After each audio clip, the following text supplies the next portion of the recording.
Bismillahirrahmanirrahim. Assalamu alaikum. How are you students? I hope you'll be fine.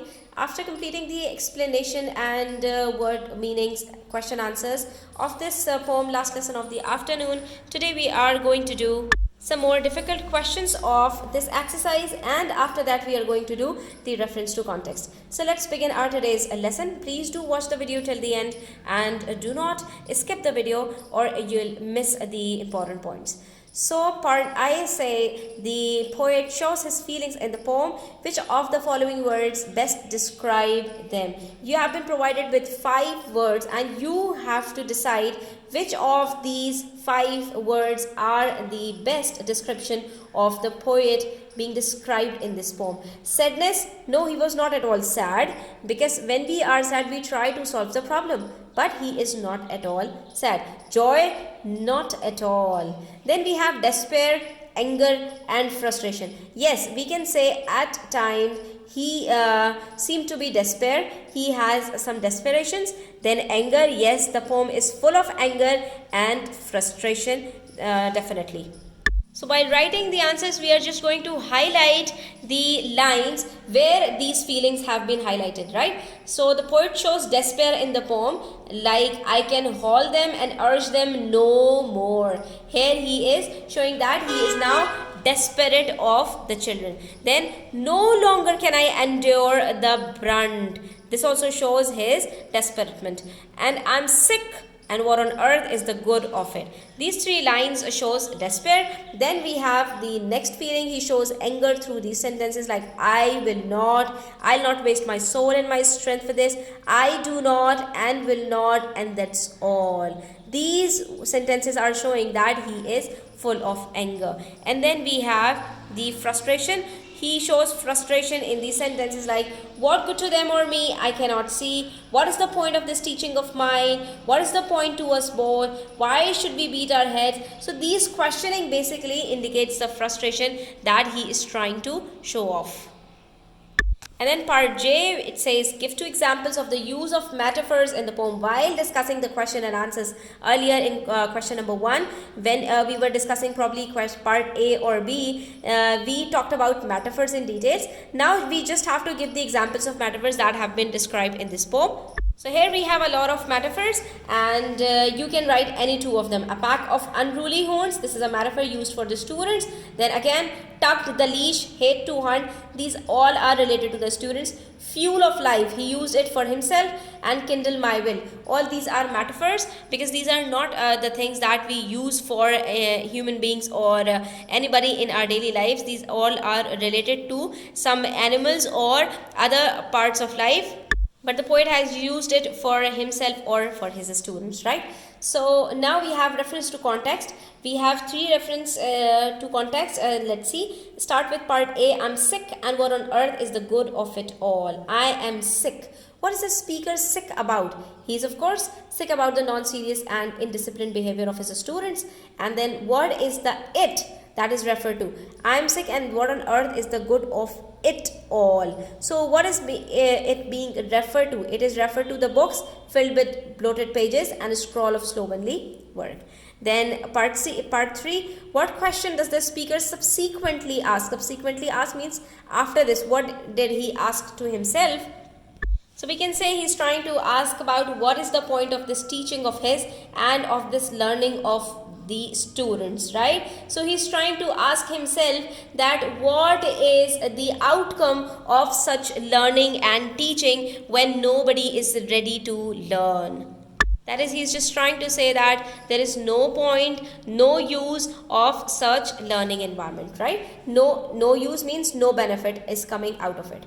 Then we have part 4. What action does the speaker decide on? He decides the action in the very last stanza of the poem, that he is not going to waste his soul or his strength or his energy anymore, and he's just going to sit down and wait for the bell to ring and end up this lesson, right? So this is the action that he talked about. And this is what we are going to write here. The speaker decides not to waste his soul and his strength. For this instead, he shall sit and wait for the bell to ring and end up the lesson. Then we have part B, where we have an in continuation the sentence, and its ending is given here. And take the toll of their insults in punishment. See, these two lines are given to you, and he's asking, what does the word toll imply? What does it tell you? Imply means what is understood of this word toll. So basically you have to provide the meaning of this word toll that we use in our daily lives. And here we are going to mention it. Toll means a tax, and it also applies to the sound of a bell being sounded. तो ये toll का जो meaning है ये tax के लिए तो use होता है, जैसे कि जब आप हाईवे वगैरह के ऊपर, मोटरवेज के ऊपर ट्रेवल करते हैं तो वहाँ पर आपसे टोल टैक्स लिया जाता है, ठीक है। तो ये आपके बेनिफिट में होता है, तो एक तरह का ये आपसे फ़ाइन या चार्ज या टैक्स, जो भी आप इसको नाम दें, ये टोल उसको भी कहा जाता है। लेकिन टोल का वर्ड जो है वो चर्च वगैरह के अंदर अगर किसी की मौत वाक़ई हो जाती है तो वहाँ पर ये घंटा बजाया जाता है, ये बताने के लिए कि भाई किसी की मौत वाक़ई हो गई है तो आप जमा हो जाएं उसकी तदफीन वगैरह के लिए, ठीक है। तो ये जो बेल बजाई जाती है उसकी जो साउंड होती है उसको भी टोल कहा जाता है। तो जब ये वर्ड टोल यहाँ यूज़ हुआ है तो अब आप ये बता दीजिए, in what senses is it applicable to the speaker situation.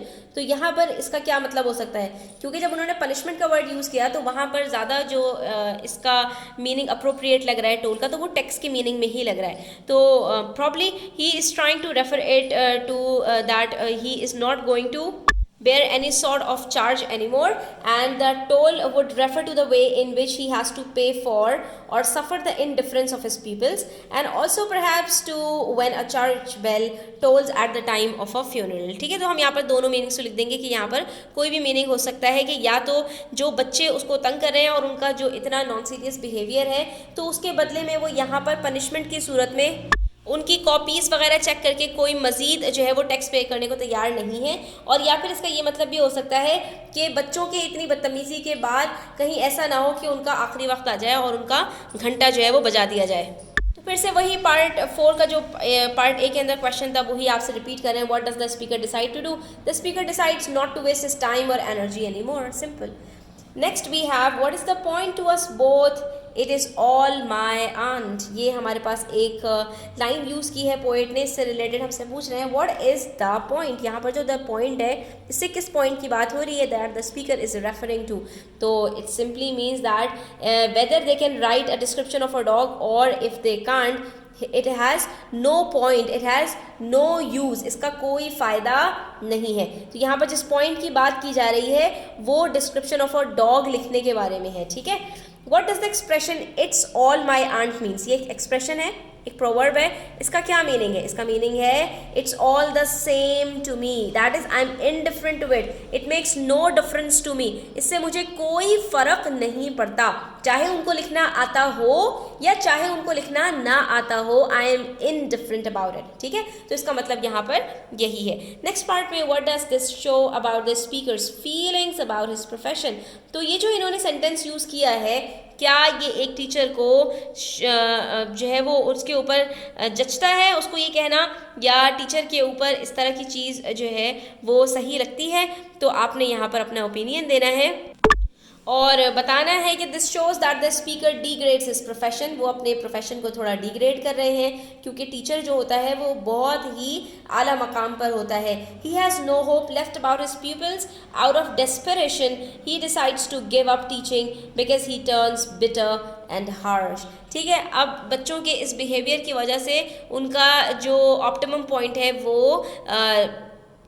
Cross कर चुका है और अब वो मज़ीद कुछ भी सहने के लिए तैयार नहीं है। तो उनके प्रोफेशन के साथ बहरहाल यहाँ पर थोड़ी सी ज़्यादती हो रही है, लेकिन एक टीचर भी बेचारा क्या करे, वो अपनी पूरी एफर्ट्स लगाने के बाद भी अगर बच्चों को सीधे रास्ते पर नहीं लेकर आ पा रहा, तो बहरहाल वो भी इंसान है, वो भी एक जगह पर आकर फेडअप हो जाता है, थक जाता है और हार मान जाता है।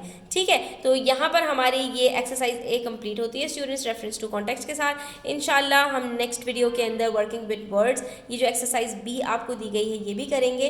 तो वीडियो एंड तक देखने का बहुत शुक्रिया। अच्छी लगी तो लाइक कीजिएगा, अपने फ्रेंड्स के साथ शेयर कीजिएगा। चैनल सब्सक्राइब नहीं किया तो सब्सक्राइब कर लीजिए। अपना ख्याल रखिएगा। अल्लाह हाफ़िज़।